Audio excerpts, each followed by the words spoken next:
when someone's got their mind resting in their heart space, it's kind of the easiest place to tune into things like compassion and benevolence, love, the many forms of love. So each part of the body has embedded inherent information in it, and the heart has access to those things. If you look at the electromagnetic field of the heart, it's something like 5,000 times stronger than the brain. So its ability to shift your psychology, your energetics, your energetic field is very powerful. So that's why we often focus there. Plus, if you're going to focus on anything, love's a really good place to start, because you can't really go wrong.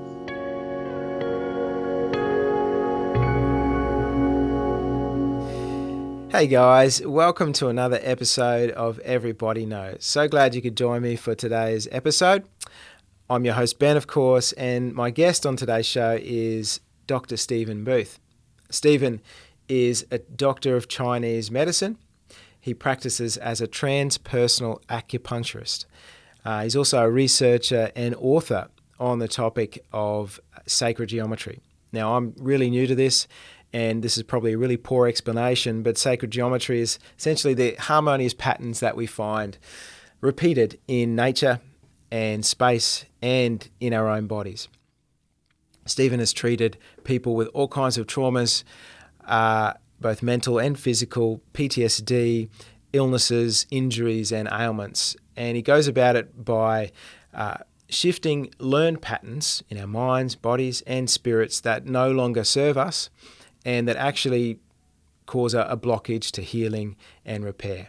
It's really a spiritual work that directly impacts the body. He uses a whole host of different healing modalities, including acupuncture, light body activation, breath work, sound healing, and guided meditation to lead a patient to an altered state of consciousness and a place where he calls the heart space that gives people the ability to see the negative patterns and the courage to make positive and lasting change. If this stuff sounds all woo-woo to you, then yeah, I know, it does to me as well. And Stephen would gladly accept that it does as well. And even that the science on this stuff is not settled, if it is ever settled on anything. But Stephen doesn't need you to buy into some sort of belief or new framework. In fact, on the contrary, he encourages you to dig deep into your own faith, worldview or belief system to find that foundation of love, of compassion, and acceptance of self and others, which is the true source of healing and lasting change. Now, I encourage you to be curious about this and be a bit open-minded. This might be something new to you, but Stephen is such a disarming and unassuming person, and I'm so glad to have him on the show to talk about the great things that he is doing to make lasting change and healing for people.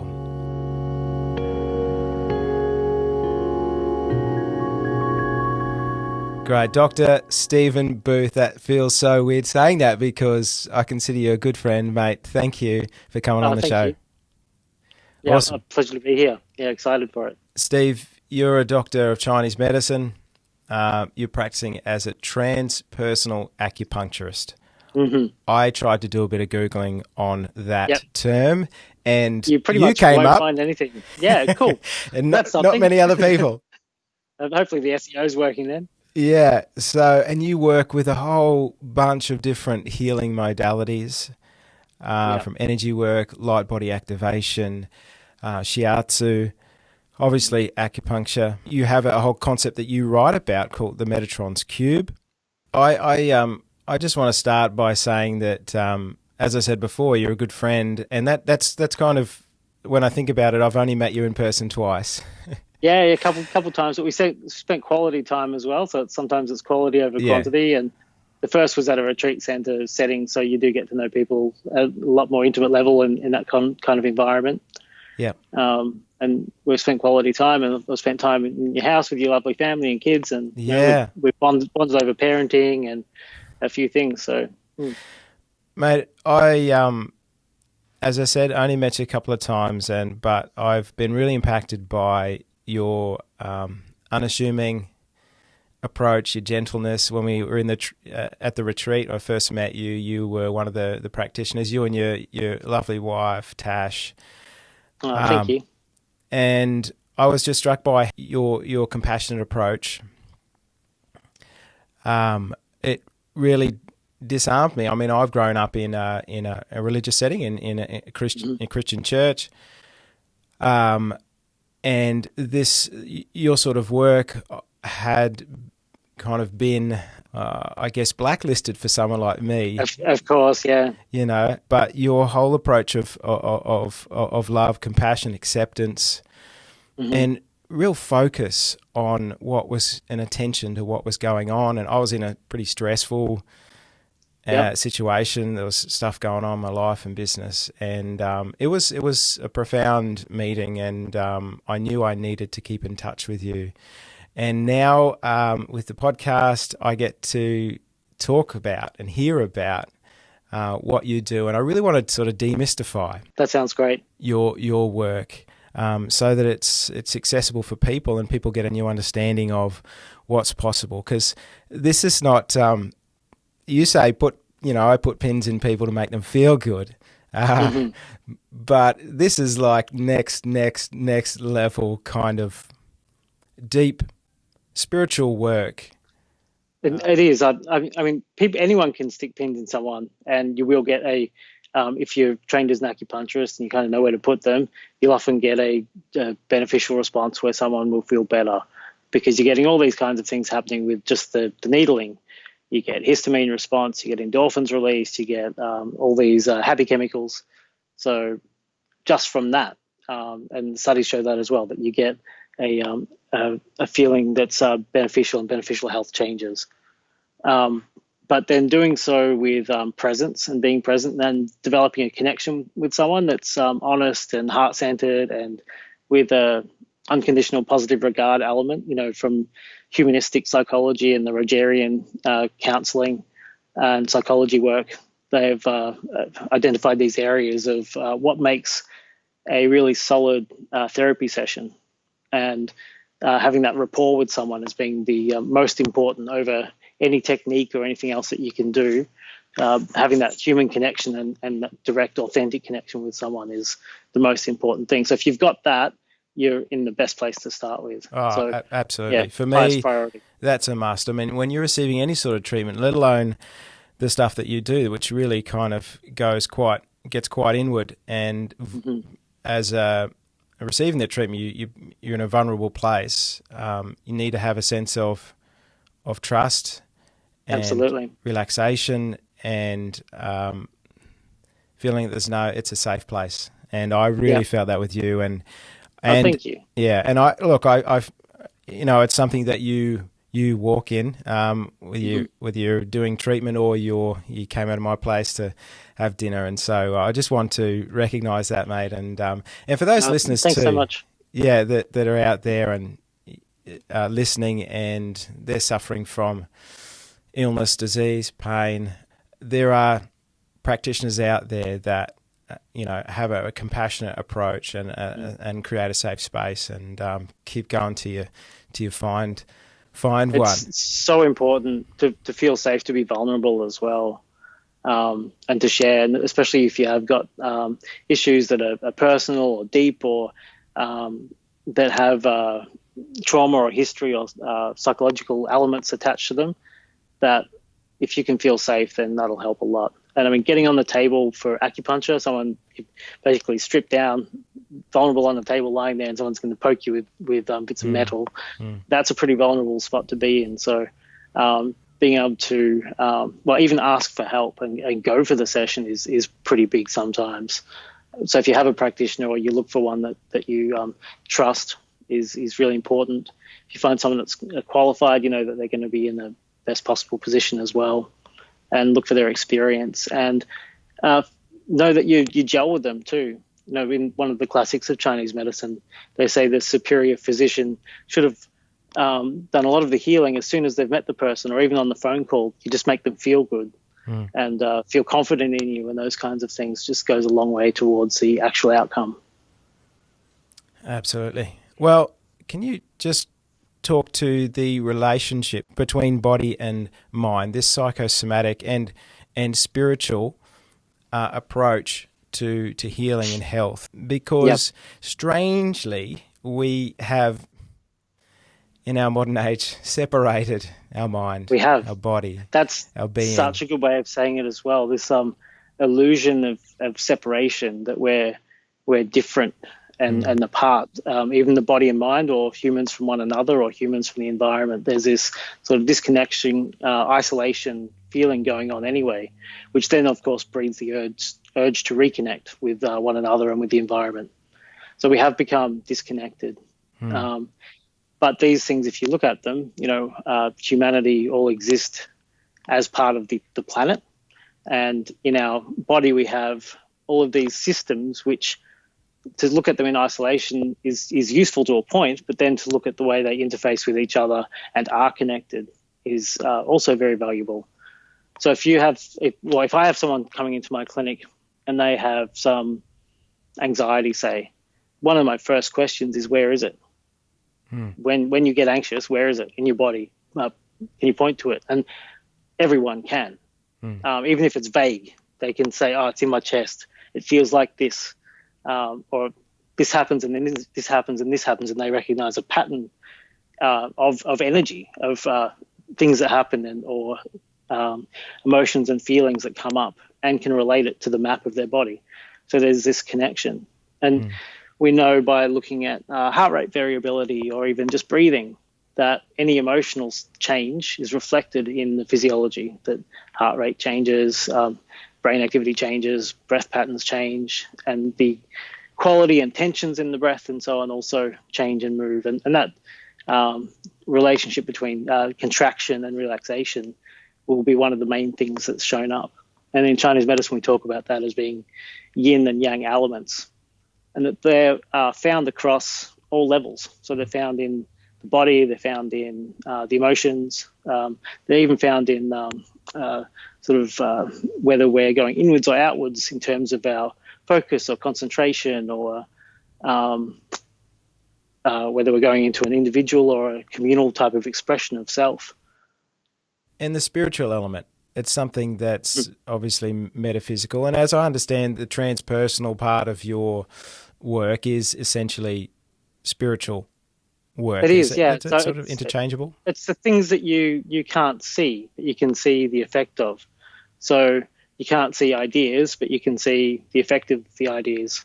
In Chinese medicine, one of the words that they use for spirit is wind, because it's more ephemeral. It doesn't, I can see the trees move out my window, but I'm not watching the wind, I'm watching the tree. Or I can look at sand dunes and see that they're a 3D printout of wind movements and currents over time, but I haven't seen the wind unless there's sand in it. So spirit is kind of the same. It's this thing you see the effect of. So someone's ideas and belief systems and feelings and understandings will reflect in their behavior and actions, and then that will also lead to health outcomes. It will lead to other things. Like one of the main Chinese medicine classics when we look at for prognosis is, what's a person's spirit like?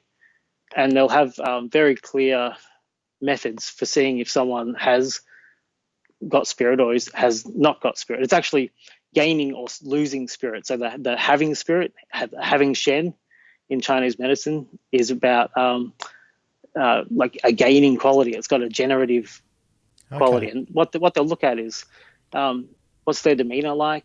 Are your eyes shiny? Are you feeling bright and sprightly? Are you managing and dealing with the things and the changes that are upon you? Okay. So you can have someone that appears to be quite ill and maybe is, but they've still got a sparkle in their eye. And you have someone that's maybe physically in not quite as bad a shape, but they're already defeated because they're feeling dull and listless and kind of broken on the inside. So they're kind of losing spirit. They're in a state of losing spirit. So if you can use that as a prognosticator and say, well, this person's got a good chance from just where they are. But you can also help someone come more into a flow state or more into a feeling state where they can shift that that deeper center within themselves to become more connected, whether that's to parts of self or parts of spirit. Right. Yeah. And that's this flow state. That's Mm-hmm. what we'll talk about in just a minute, about how you go about bringing someone into sometimes an altered state of consciousness where Mm-hmm.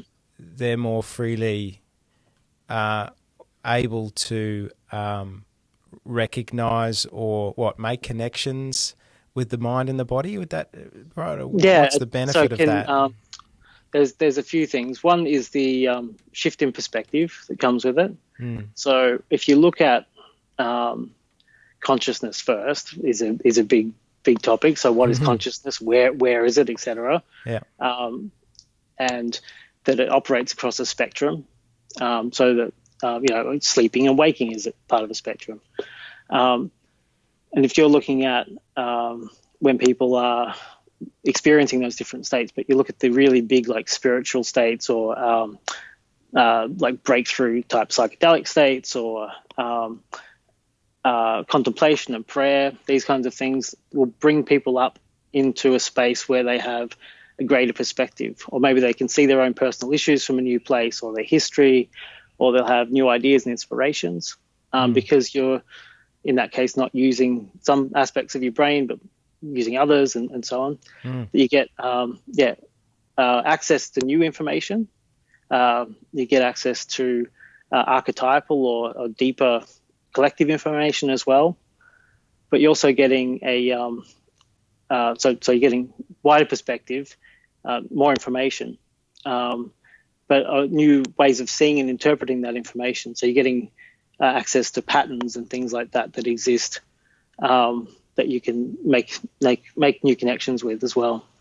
Right, and there's a sense what I experienced with you and the retreat was a sense of letting go of the ego, which is that protective, or can be that protective self, to be able to see your current state in a more compassionate way. Yes.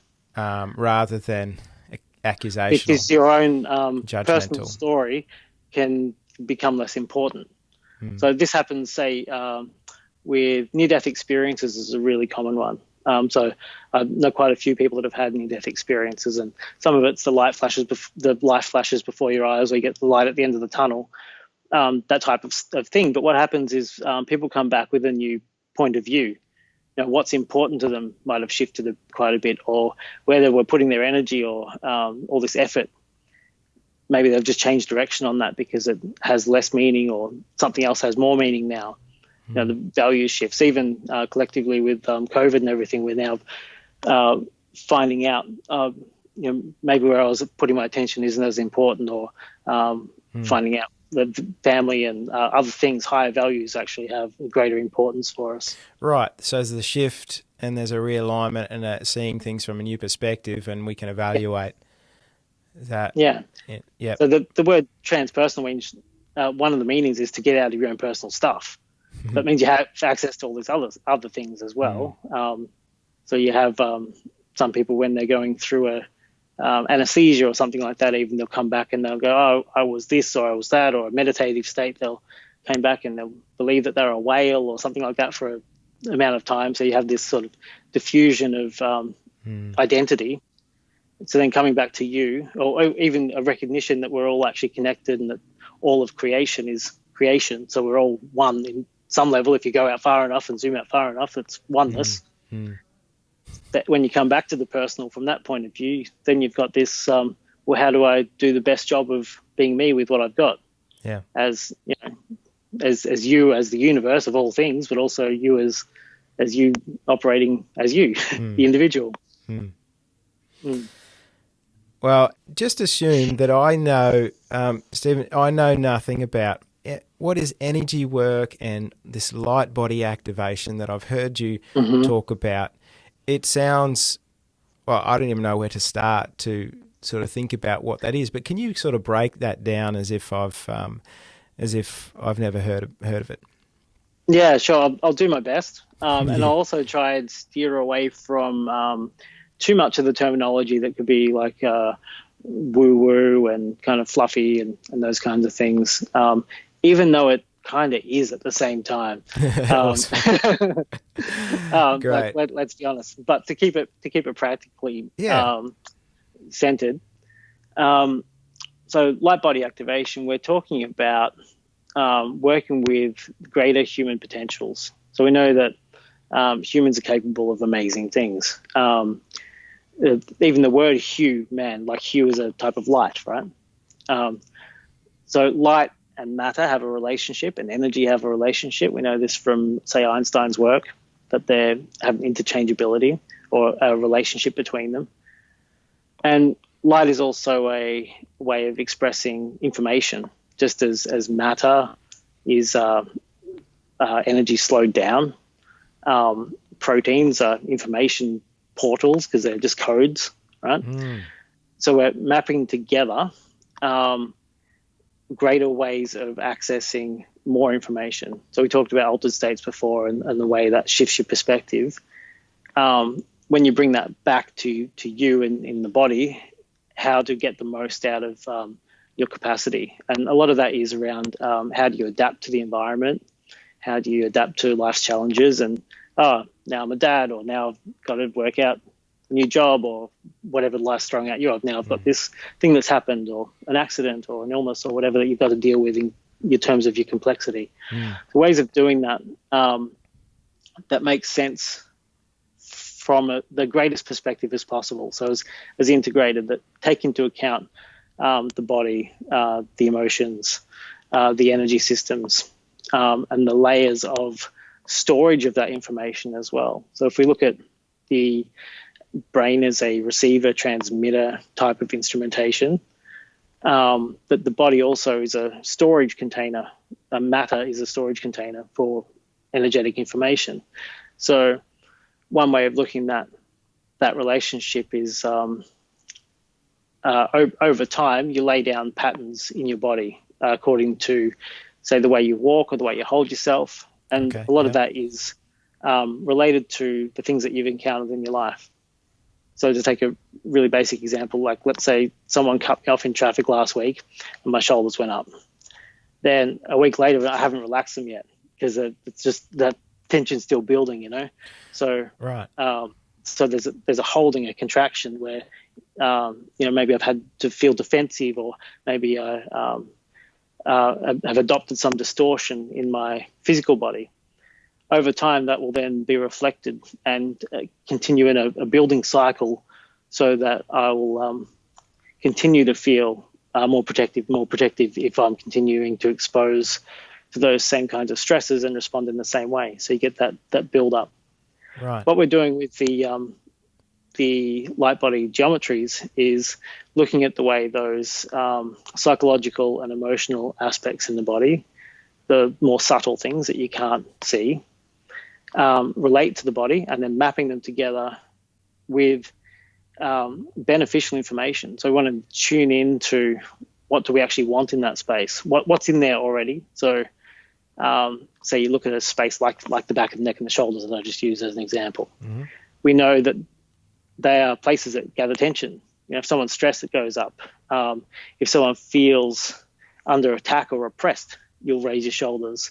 If I walk out in the chilly wind, I'll raise my shoulders up. And it's kind of this defensive, contractive thing.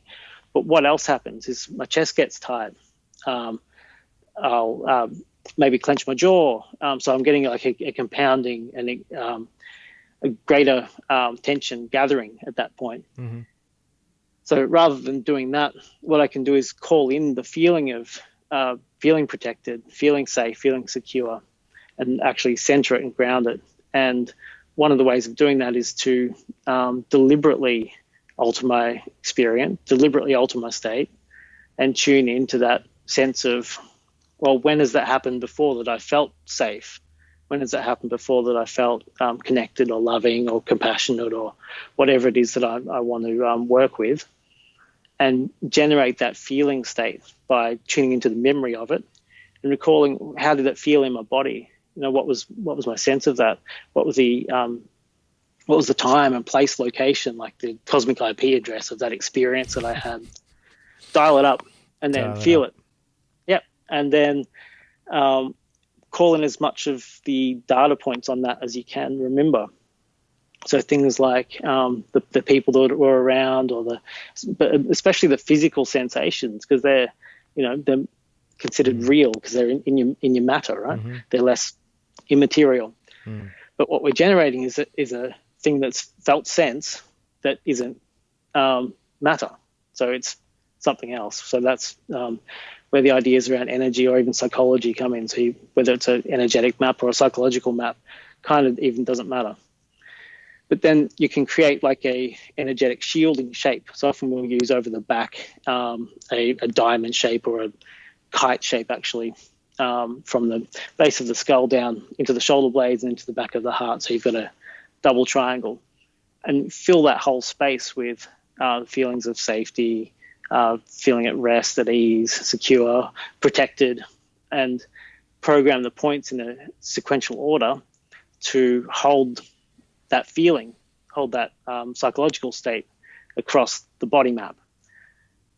And then that's an example of using a geometry with feeling and connection to lock in a sense, so that rather than I go out unprepared and meet a challenge that makes me feel tense, I can feel connected, feel safe and secure with a shape. And then when I encounter those things, I'll be less likely to be tensing up against it because I've already got that sense of feeling protected. I mean, it's different if you are encountering like a saber-toothed tiger in the jungle or whatever it is. And it should be. Yeah, absolutely, it should be. So this is something you induce during treatment, but it's something that lingers, and in a sense you can lock in. You can, and you can do it as a self-development practice as well. So using your sensory capacity, whether that's your ability to see and intuit, or even just to feel. So one really nice one is to just feel the directions around you. Can you get your sense of up and down, forward and back, left and right, and so on, and map those together and map each of those nodes with a beneficial feeling state that you want, and you can map them across time and various things. But you're creating with practice especially, a lingering psychological imprint and feeling state. So for instance, if you are using the heart energy, and mainly we do, and tuning into... What do you mean by that, the heart energy? Yeah, okay. The heart, heart energy. Yeah, heart. Yeah, not heart energy. Same. Yeah, what does that mean, heart energy? Okay.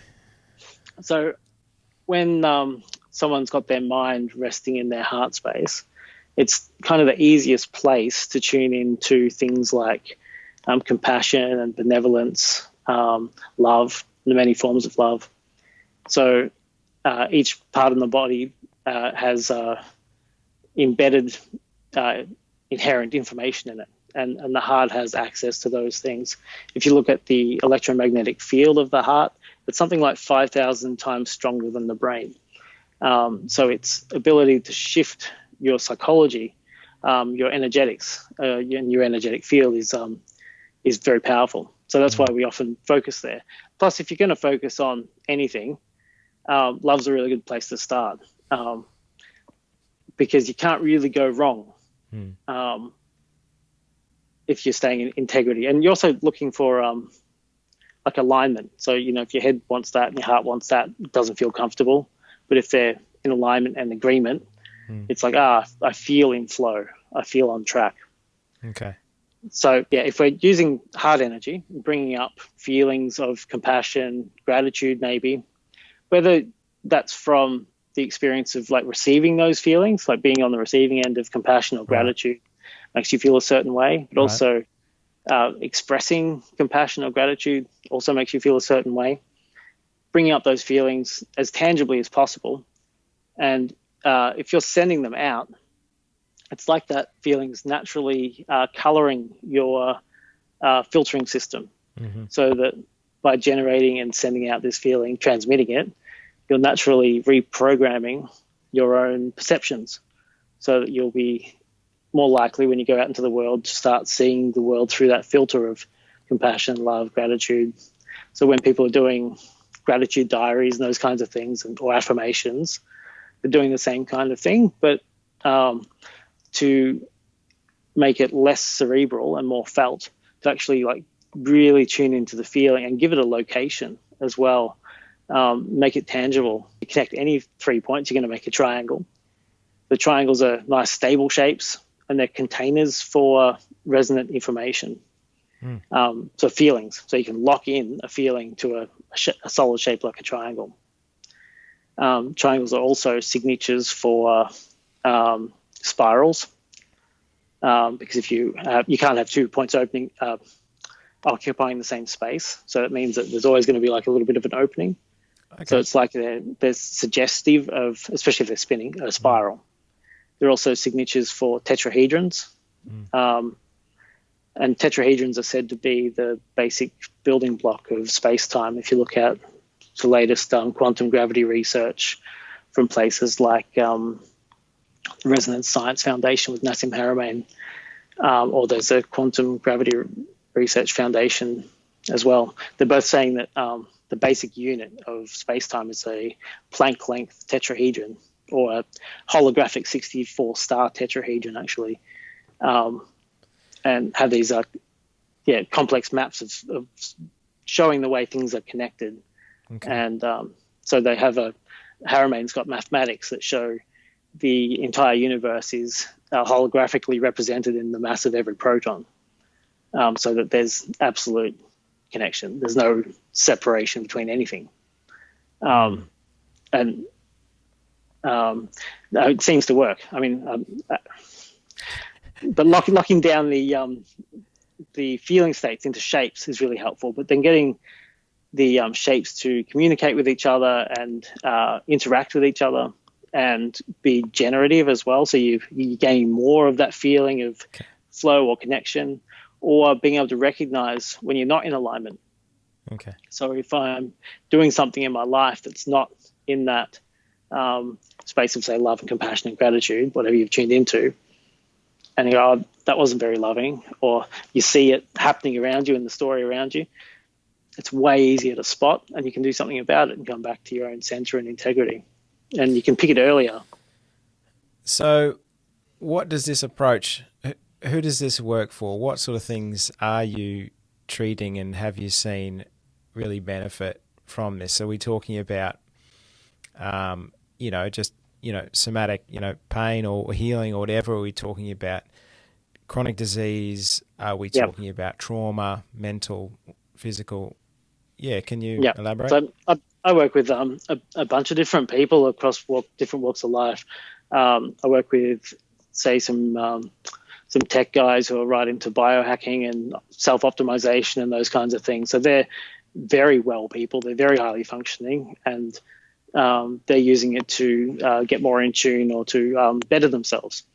Right. I've also worked, say, with the homeless and a lot in drug rehabilitation. I did that as my full-time work for a couple of years, working in drug rehab. And one of the issues there is that people have lost all structure. So that usually their daily routines right out and their energy structures are right out. And almost always behind drug addiction as well as trauma.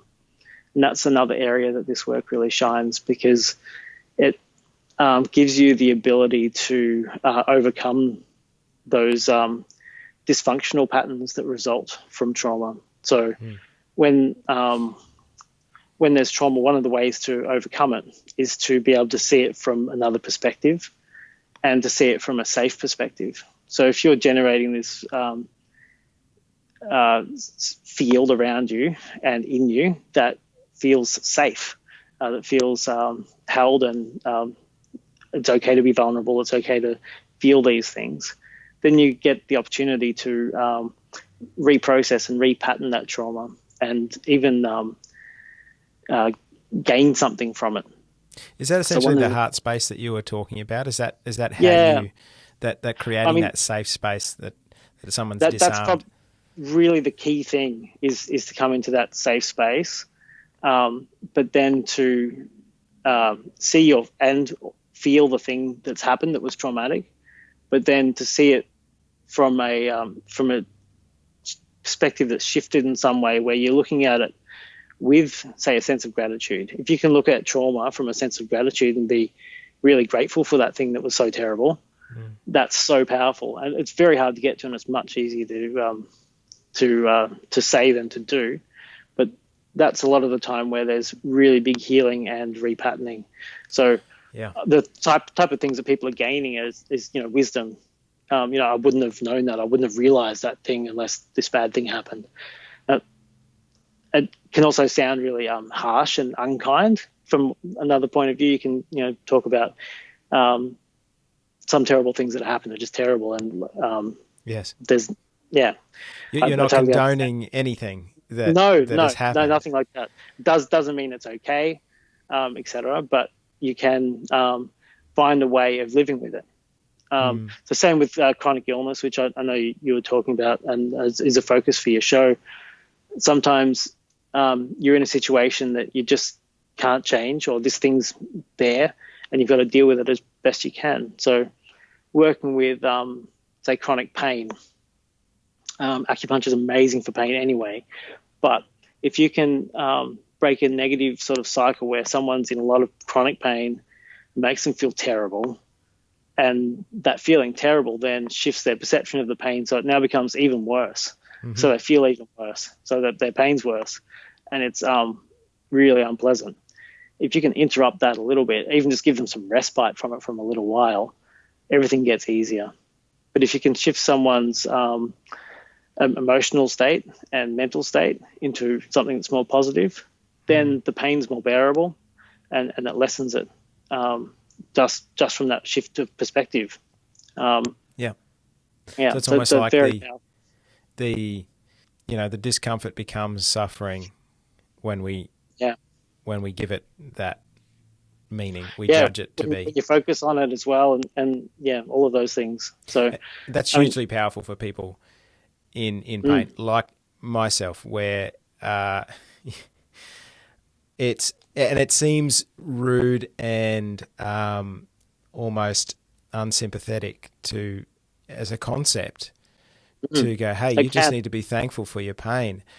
But I know that at times I have broken through to some sort of point of sitting with complete discomfort.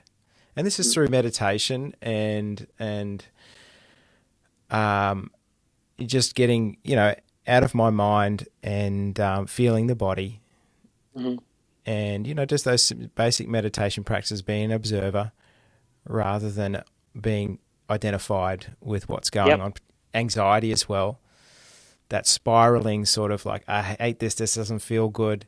I don't want to be in this situation. Why, but I'm doing this to myself. This spiraling thing. And if you can create some space around that, to observe it in a compassionate way, you can bring in some sense of, hey, this is not me, but it's happening, and I accept it, and I'm just going to be kind of thankful that I'm in this state of acceptance and growing, and that gratitude is just a superpower, isn't it? It's incredibly powerful. A lot of science coming out around it too. If you look at Rupert Sheldrake's latest book, Science and Spiritual Practices, he's got a lot of science around gratitude as a practice. What was his name again? But Rupert Sheldrake, he's the guy that came up with the concepts of morphogenic fields. I can maybe give you something to put in the show notes if you like. Amazing character. What you're saying there about disidentifying with the issue, it can also just be a change in identity. Like, who are you when you're in it, and who are when you're not in it? And just having that shift, if nothing else, it just gives you a break from it for a minute. And in that space where you're having a break, you can have those things like gratitude and so on come up, but you might also see solutions that you can't see when you're in it.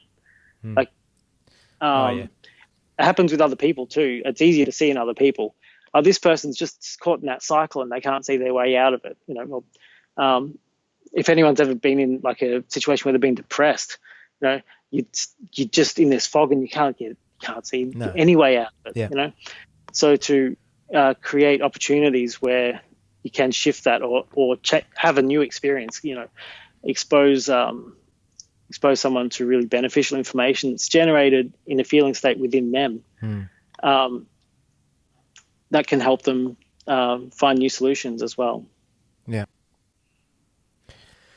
So you have the benefit of working, in that integrated way, both with the acupuncture and working with the shapes, but also inducing a state, as we said, the heart space, which often induces an altered state of consciousness. Yep. Can you talk about how you do that firstly, and then we'll go on to some common experiences in that, because that can get pretty crazy as well. And all you're using is basically like setting a scene and using breath work and stuff like that.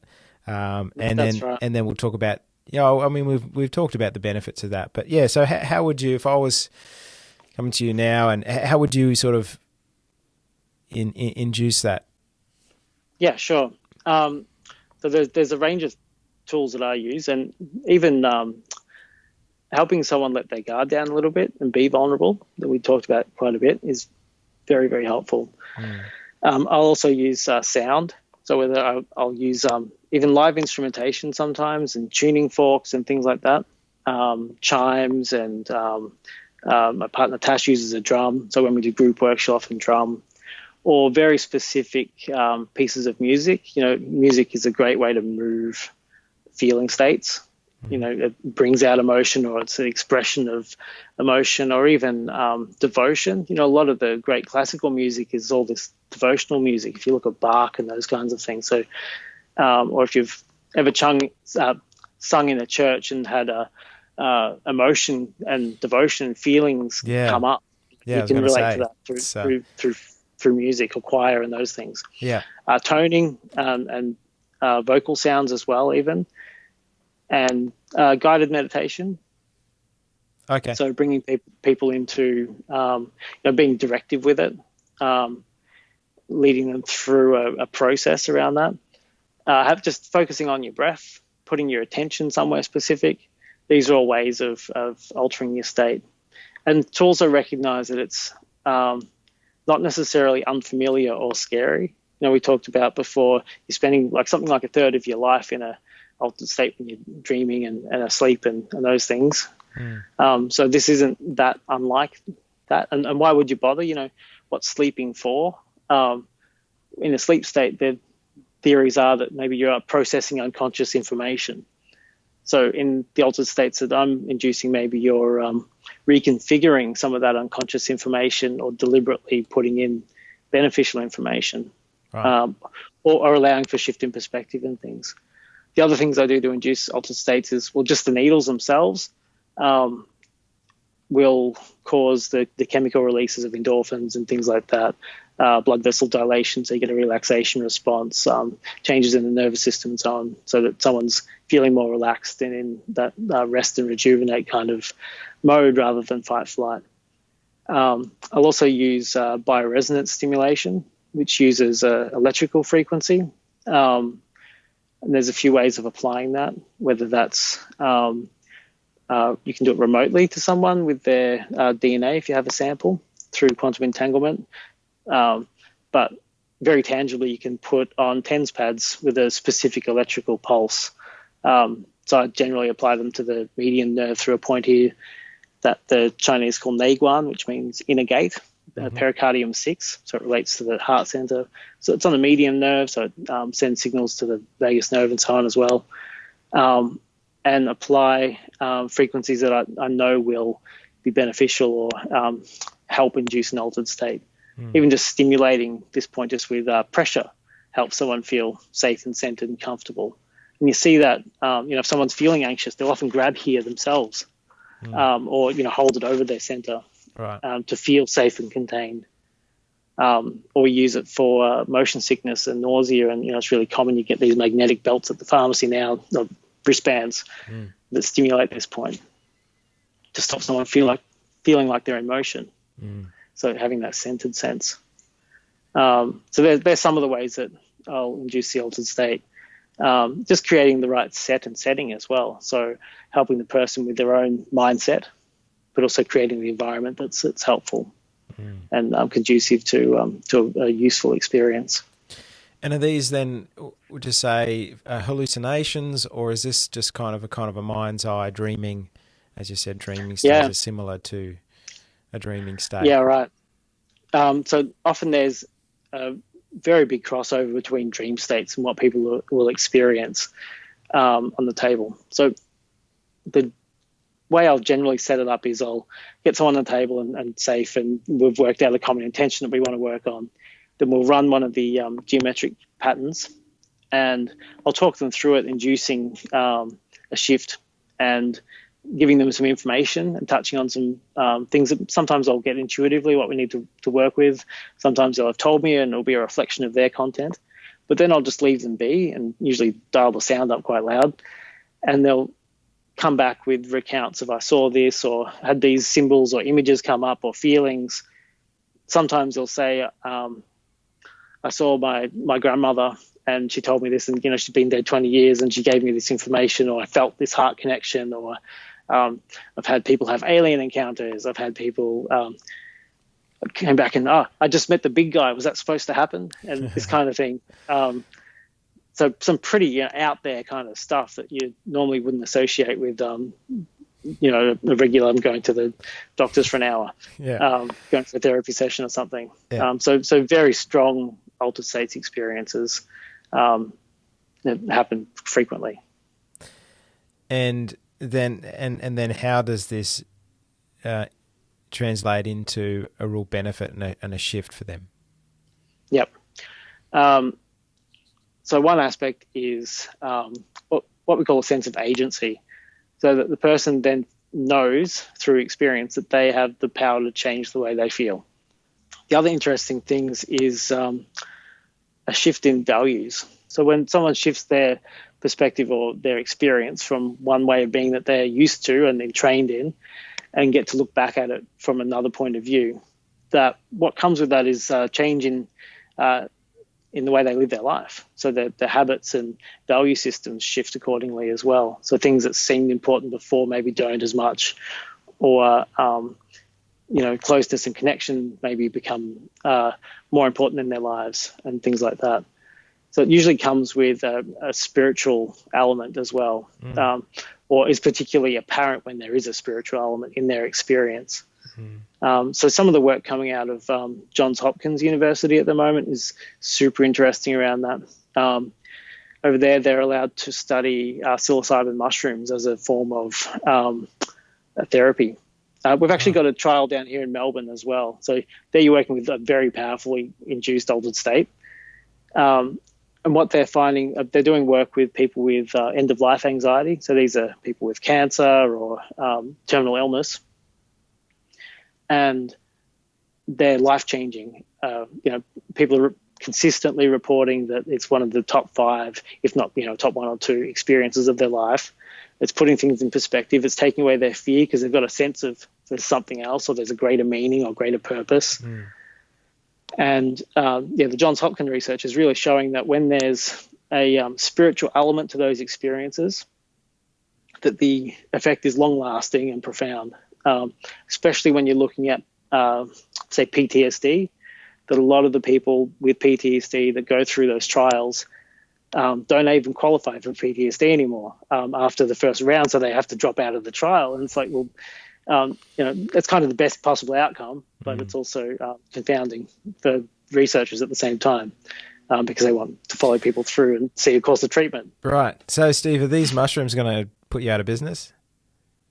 Well, so when you look through the foundations of the therapeutic use of those type of substances, they're looking at a few elements. They're looking at the substance itself, the mindset and the setting. So why is the person doing it anyway, and what setting are they doing it in? So they're not going to a rave party and the DJ doesn't follow them up a week later, or this kind of thing. They're Bloody doing it in DJ. a really, really therapeutic setting with qualified people, and it's usually there might be 12 counselling sessions before and after, and this kind of thing, whatever the protocol is. Right. But the other element is skill. So setting, substance, and skill. So in the work that I'm doing, we're also developing skills in working with those altered states, skills around how do I center myself. If my awareness expands right out and I'm getting all this new sensory information, how do I process that and make sense of it? Those kinds of things. So I don't think the psychedelic world's going to put me out of business in that sense, but it's definitely very, very interesting. Like I said, just that curiosity in me around the use of those, an therapeutic application of those substances is super interesting. I see the crossover because it's still working with altered states. And there's so many ways, other ways that humans naturally will want to induce altered states, whether it's dancing or even running. You get a runner's high if you run far enough or fast enough. If you've done very challenging physical things before, you'll get a rush. Or people climb mountains and jump out of planes and all sorts of stuff for a shift in their experience. I mean, go and watch a movie. Go and watch a scary movie. That's an altered state in a way. You're changing your physiology. Your heart rate's going faster. You're changing your hormonal profiles and things. Nothing's physically happening to you. It's all in your head, or it's all on the screen. But you're having an experience coming out of it. Maybe depending on how good the writer is and what your motivations are, setting all those things as well. Maybe you learn something, or maybe there's a storytelling involved in it as well. Because if you look at psychology, a lot of it is the stories that we tell ourselves and each other forms the basis for those patterns that we live our lives by. Creating maps of story within the body, using the information that's inherent within the points and creating connections between them, let you create new and beneficial stories with the information that's already there.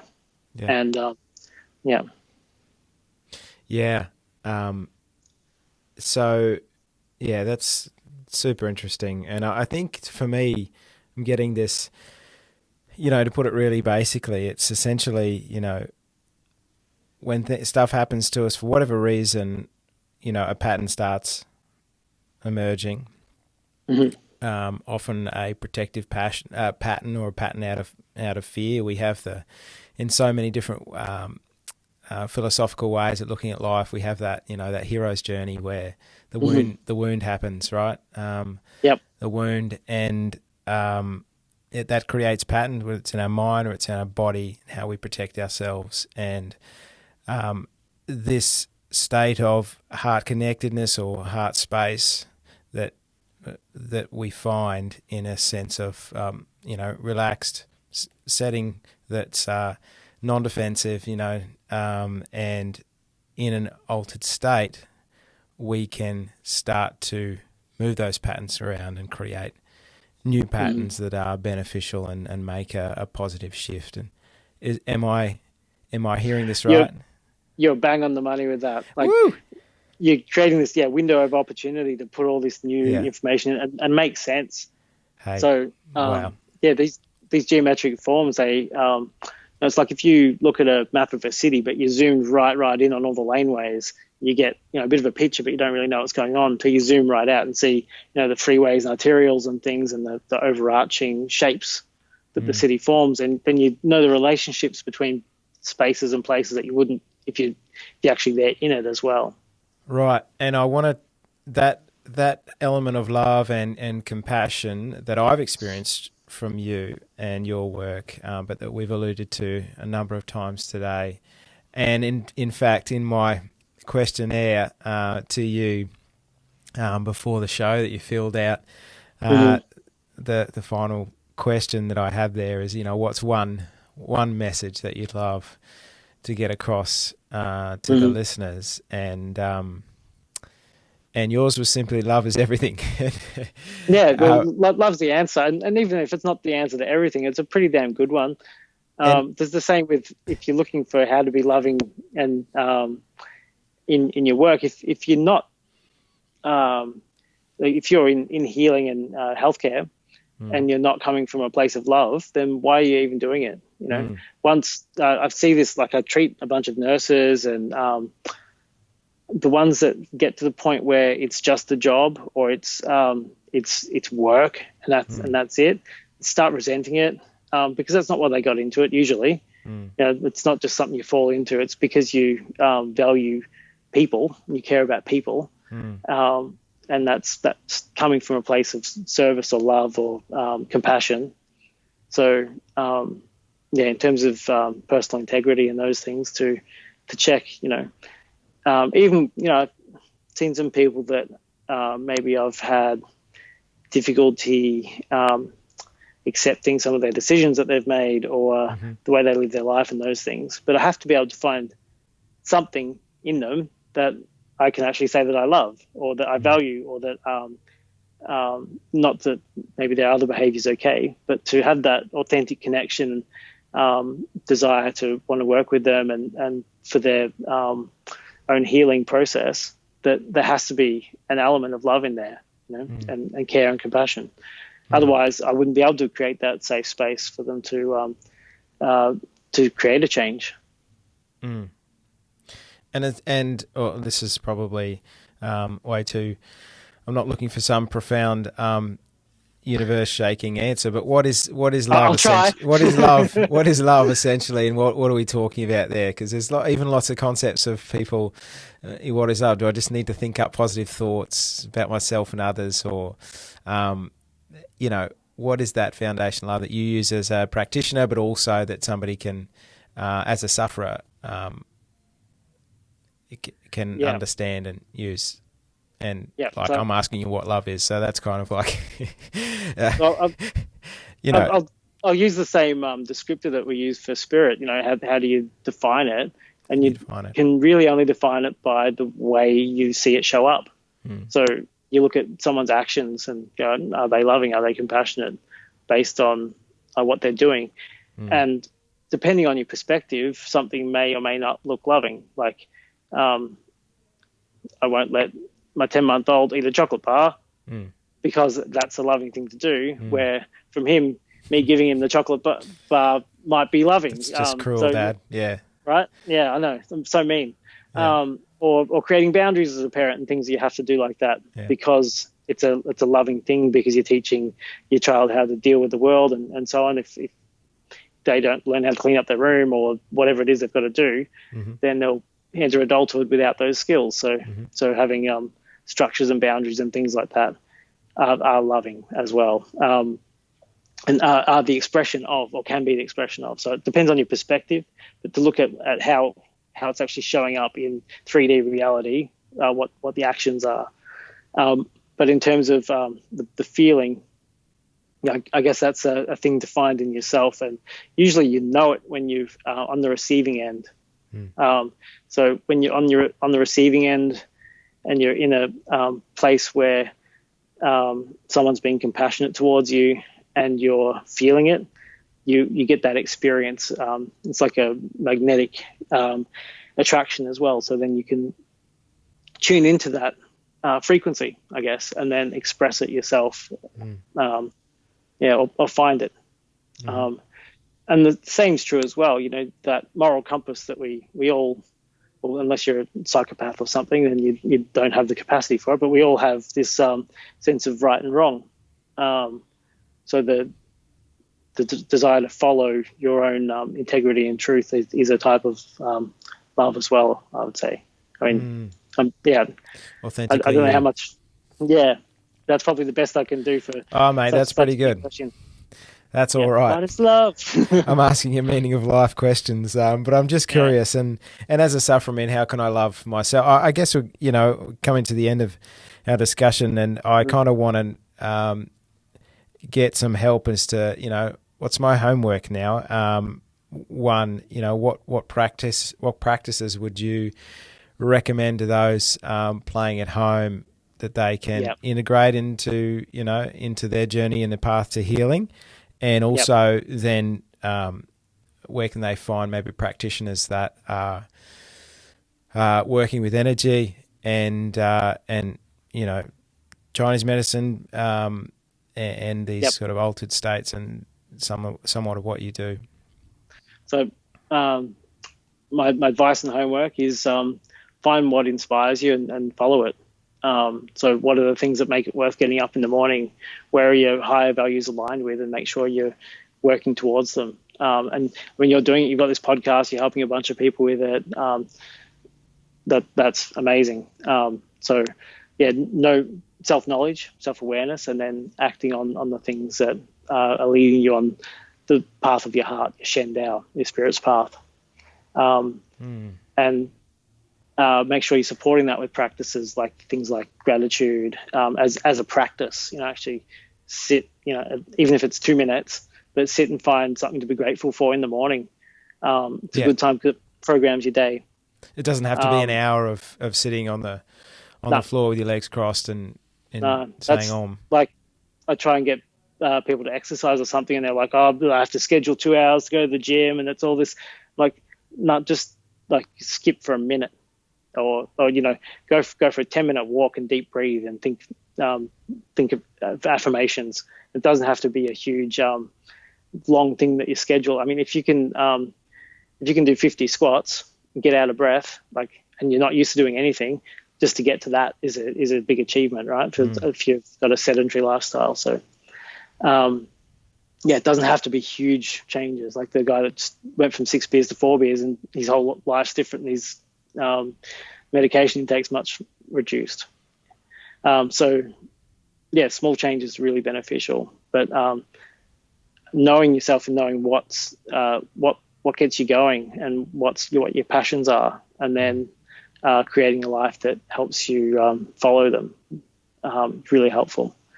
In terms of where to look for other things, when you can have a look at my webpage and Facebook and things, or even go to esotericacupuncture.com. That's Mikio Sankey's website. He's the founder of Esoteric Acupuncture. He's a Japanese-American acupuncturist, and he's got a database on there of people that he's trained and worked with. And just on that word esoteric acupuncture in a nutshell, what is that? So esoteric means what's hidden. So exoteric is what's obvious and what's hidden. So we're working with ideas and value systems and energy and all these things. That's all stuff that's beneath the surface or that's hidden. So it does usually have spiritual connotation as well, or even a kind of ritualized practice type of element, like you're creating a deliberate change as well. So you're working with deeper or hidden meanings. The other place that you'll be able to look soon is Seven Stars Academy. So that's the teaching school that I'm opening up, which works with self-development as well as practitioner training. Taking been in this field for around 20 years, and I've done a lot of different things and also taught a lot of material over the years. So I'm going to chuck it all in one spot where people can access it, and we'll put some entry-level courses on there as well that'll be helpful. So that's 7 Stars Academy. Awesome. Get in it. Yeah. Awesome. Yeah. So, mate, that's... Wow. We covered a lot there. We did. Yeah, we went for a little while as well, so it's been good. And thanks for playing with me with the thanks some for of those the invite. questions. It's good fun, and I think you're doing a great job with the work you're doing with the podcast and life in general. You're kicking goals, mate. So I'm glad to see it. Well, you're very kind, mate. Truly, thank you so much for the impact you've had on my life and for your time today. Honoured. It's awesome, mate. All the best. Yeah. Thanks so much.